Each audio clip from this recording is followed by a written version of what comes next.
bà cho đòn cua thích ok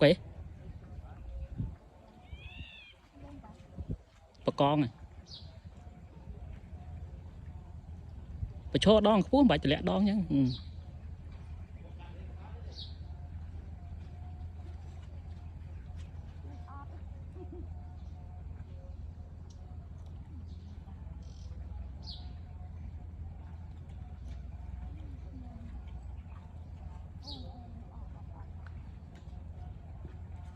đẩy về nhỉ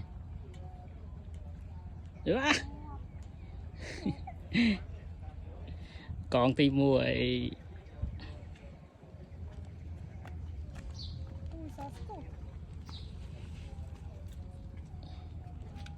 phạt đây bà con tìm mua phạt chỗ là